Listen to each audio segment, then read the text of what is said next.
बिस्मिल्लाहिर्रहमानिर्रहीम अस्सलामुअलैकुम। Welcome to student physics chapter 11 heat and thermodynamics.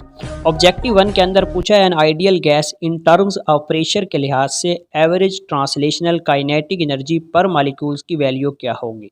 जैसे कि सोल्यूशन के अंदर मौजूद है, प्रेशर डायरेक्ट रिलेट करता है काइनेटिक एनर्जी के साथ। जैसे हम इसको कैलकुलेट करते हैं, काइनेटिक एनर्जी आती है 3p dividing by 2n0। Option A is correct answer. Objective 2 के अंदर पूछा है average velocity of molecule in a gas. Gas के मॉलिक्यूल की एवरेज वेलोसिटी की वैल्यू क्या होती है। जीरो होती है, पॉजिटिव, नेगेटिव या इनफिनाइट। जैसे कि सोल्यूशन के अंदर मौजूद है नंबर ऑफ मॉलिक्यूल जब एक सर्टन डायरेक्शन में मूव करते हैं तो उसी अपोजिट डायरेक्शन में वापस आते हैं, एवरेज वेलोसिटी की वैल्यू जीरो होती है। Option A is correct answer. Objective 3 के अंदर पूछा है pressure of a gas can be written as. Gas का जो प्रेशर होता है उसको हम किस तरह लिख सकते हैं। जैसे कि सोल्यूशन के अंदर मौजूद है, जैसे हम इसको कैलकुलेट करते हैं तो प्रेशर को हम लिख सकते हैं 1/3 रो वी का square. Option B is correct answer. Objective 4 के अंदर पूछा है the internal energy of a mono atomic ideal gas molecule is. Mono atomic ideal gas के मॉलिक्यूल की इंटरनल एनर्जी किस पे डिपेंड करती है। जैसे कि सोल्यूशन के अंदर मौजूद है इंटरनल एनर्जी डायरेक्ट रिलेट करती है टेम्परेचर के साथ और टेम्परेचर डायरेक्ट रिलेट करता है काइनेटिक एनर्जी के साथ। तो इंटरनल एनर्जी डायरेक्ट रिलेट करेगी ट्रांसलेशनल काइनेटिक एनर्जी के साथ। Option B is correct answer. Objective 5 के अंदर पूछा गया कि सिस्टम के ऊपर जिस वक्त वर्क डन किया है तो उसकी वैल्यू 20 जूल है, तो हीट वहाँ से रिलीज होती है वो 40 जूल है। उसकी इनिशियल इंटरनल एनर्जी 70 जूल है। फाइनल इंटरनल एनर्जी की वैल्यू क्या होगी।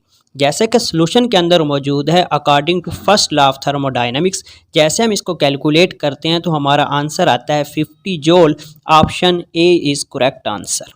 ऑब्जेक्टिव 6 के अंदर पूछा है आइसोथर्मल एक्सपेंशन के दौरान प्रेशर पे क्या फ़र्क पड़ता है।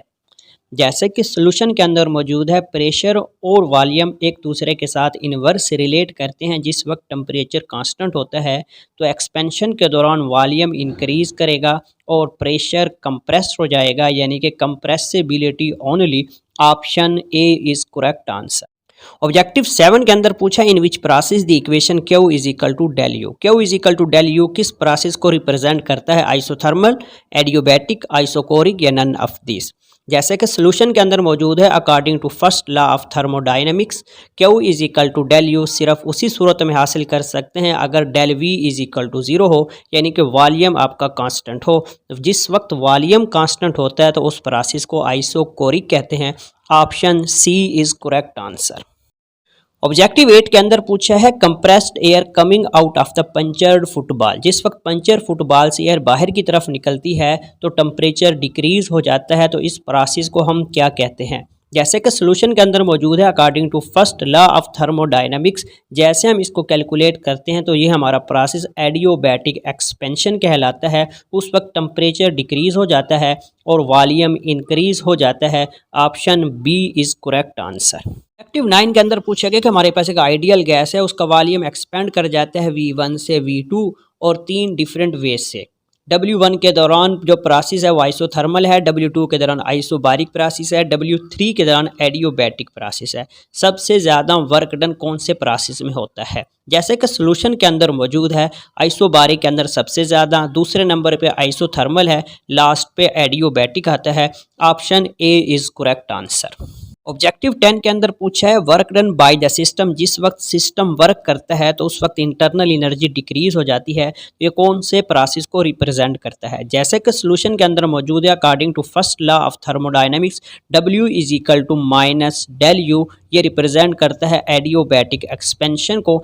Option C is correct answer. Objective 11 के अंदर पूछा गया कि हमारे पास एक प्रोसेस आइसोथर्मल प्रोसेस है, उस दौरान इंटरनल एनर्जी के ऊपर क्या फ़र्क पड़ता है।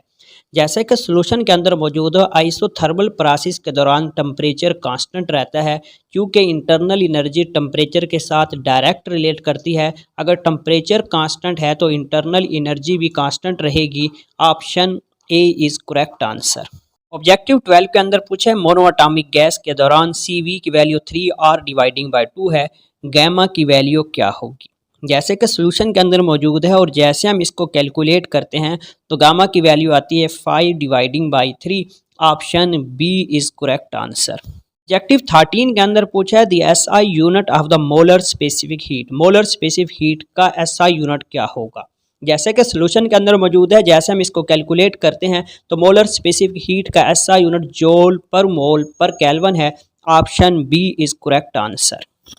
ऑब्जेक्टिव 14 के अंदर पूछा है सेकंड लॉ ऑफ थर्मोडायनामिक्स किस चीज़ को रिप्रेजेंट करता है जिस वक्त हीट वर्क के अंदर कन्वर्ट होती है।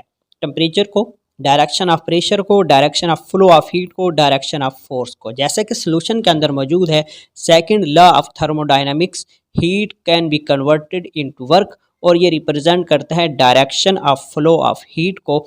Option C is correct answer. Objective 15 के अंदर पूछा गया है कि efficiency of heat engine is 100% when temperature of sink. Sink का टेम्परेचर उस वक्त क्या होता है, 0 degree Celsius, 0 degree Fahrenheit, 0 kelvin या नन ऑफ दीज। जैसे कि सोल्यूशन के अंदर मौजूद है जिस वक्त टेम्परेचर T2 यानी कि सिंक का टेम्परेचर 0 केल्विन होता है तो एफिशिएंसी हम 100% हासिल कर सकते हैं। एक आइडियल सिस्टम की ही हो सकती है। Option C is correct answer. Objective 16 के अंदर पूछा गया कि हमारे पास एक हीट इंजन है, उसकी एफिशिएंसी 30% है और उसका जो temperature sink temperature T2 temperature 77 degree Celsius, source का टेम्परेचर यानी कि T1 का टेम्परेचर क्या होगा। जैसे कि सोल्यूशन के अंदर मौजूद है, जैसे हम इसको कैलकुलेट करते हैं T1 की वैल्यू आती है 227 degree Celsius. Option B is correct answer.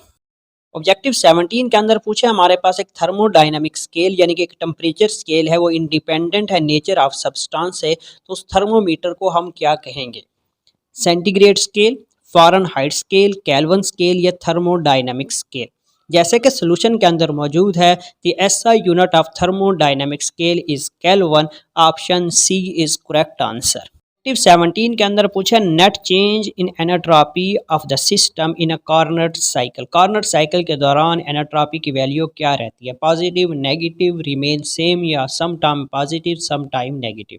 जैसे कि सोल्यूशन के अंदर मौजूद एक रिवर्सिबल प्रोसेस है, इस दौरान हमारी हीट डेल क्यू 0 होती है। डेल क्यू 0 होने की वजह से जो एनाट्रॉपी होगी वो सेम रहेगी लेकिन चेंज इन एनाट्रॉपी 0 होगी। Option C is correct answer. 19 के अंदर पूछा entropy of the universe always. Universe के अंदर एनाट्रॉपी की वैल्यू हमेशा किस तरह रहती है, डिक्रीज होती है, इंक्रीज होती है, रिमेन सेम होती है या ऑल ऑफ दीज। जैसे कि सोल्यूशन के अंदर मौजूद है energy never flow spontaneously in the other direction, the total entropy of the universe is always increasing. Option B is correct answer. 20 के अंदर पूछा है कि हम कौन सा थर्मोडायनामिक्स लॉ को हम इग्नोर करते हैं जिसकी वजह से इन्वायरमेंट के अंदर डिसऑर्डर या एनाट्रॉपी क्राइसिस रिजल्ट की सूरत में सामने आते हैं। जैसे कि सोल्यूशन के अंदर मौजूद है सेकंड लॉ ऑफ थर्मोडायनामिक्स को इग्नोर करने की वजह से एनाट्रॉपी क्राइसिस रिजल्ट की सूरत में सामने आते हैं। Option B is correct answer.